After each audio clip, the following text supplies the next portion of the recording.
วีเรียก็មិនប្រកាសចិត្តគាត់ក៏បានបើកបង្អួចម្ដងទៀតនៅពេលនោះ Ryan បានរត់យ៉ាងលឿនសម្ដៅទៅកាន់រថភ្លើងវាហាក់ដូចចង់ឲ្យរថភ្លើងនឹងឈប់អញ្ចឹង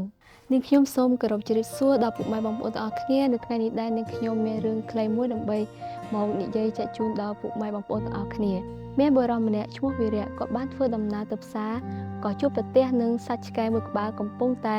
មានរបួសដោយសេចក្តីអាណិតរបស់គាត់ចំពោះឆ្កែនោះគាត់ក៏បានយកឆ្កែនោះទៅចិញ្ចឹមព្រមទាំងដាក់ឈ្មោះឆ្កែនោះថា Ryan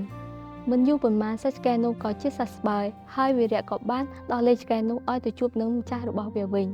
មួយខែក្រោយមកវីរៈបានធ្វើដំណើរដោយរថភ្លើងទៅទីក្រុងមួយដោយឆ្លងកាត់ព្រៃភ្នំជាច្រើនពេលនោះវីរៈបានបើកបង្អួចដើម្បីមើលទេសភាព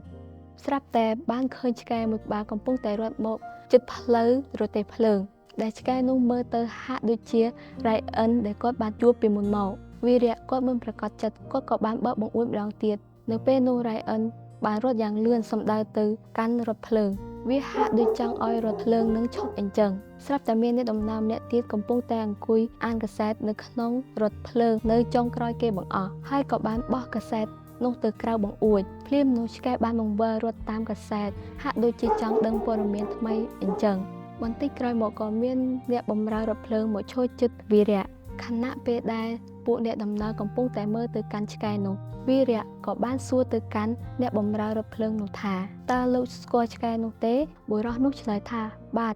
នេះជាឆ្កែដែលខ្ញុំធ្លាប់ស្គាល់ពីមុនមកវាជាឆ្កែដែលស្មោះត្រង់បំផុតវាជាសត្វចិញ្ចឹមរបស់បុរសម្នាក់ដែលរស់នៅជិតក្បែរផ្លូវរថភ្លើងជាច្រើនឆ្នាំមកហើយទាំងរដូវរងាទាំងរដូវក្តៅសត្វឆ្កែនោះតែងតែ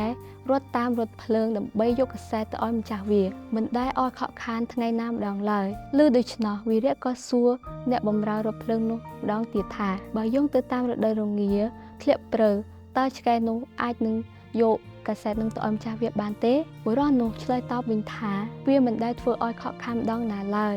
ទោះបីជាមានព្រើឬក៏ភ្លៀងធ្លាក់យ៉ាងណាក៏ដោយក៏ឆ្កែនោះវាចេញទៅយកកាសែតនោះឲ្យទាល់តែបានដើម្បីឲ្យម្ចាស់វាផងដែរនៅពេលដែលបានដឹងដូច្នោះអ្នកនៅលើរថភ្លើងក៏មានការកត់សរសើរដល់ Ryan ដែលស្មោះត្រង់ចំពោះម្ចាស់របស់វាខ្លឹមសារនៃរឿងនេះបានបង្ហាញពីទឹកចិត្តស្មោះត្រង់និងទំនួលខុសត្រូវរបស់ Ryan ចំពោះម្ចាស់របស់វាតាមរយៈរឿងនិទានសាមញ្ញនេះអាចឲ្យយើងបានរៀនពីលក្ខណៈល្អៗនិងជីវិតរស់នៅប្រចាំថ្ងៃរបស់យើងក្នុងនាមយើងជាគ្រិស្តបរិស័ទព្រះគម្ពីរបានបង្រៀនយើងឲ្យយើងស្មោះត្រង់ចំពោះព្រះអង្គម្ចាស់និងបម្រើព្រះអង្គម្ចាស់ជារៀងរាល់ថ្ងៃដូចជាការបម្រើរបស់ Ryan ចំពោះម្ចាស់របស់វារឿងនេះមានចំណងជើងថាចិត្តស្មោះរបស់ Ryan ខ្ញុំសូមអរគុណ